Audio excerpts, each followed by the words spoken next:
بسم الله الرحمن الرحيم.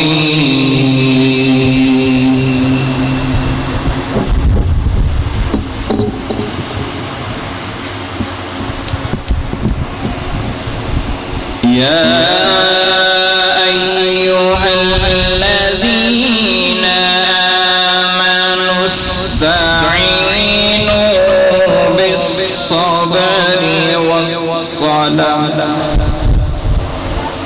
إن الله مع الصابرين.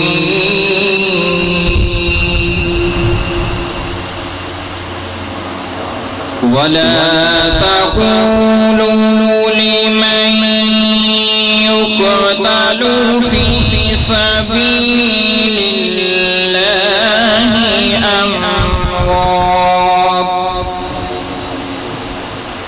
بل أحياء ولكن لا تشعرون. ولنبلونكم بشيء من الخوف والجوع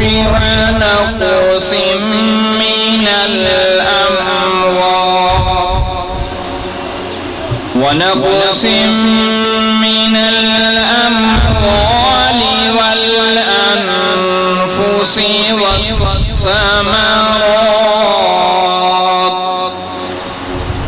وبشر الصابرين الذين إذا أصابتهم مصيبة قالوا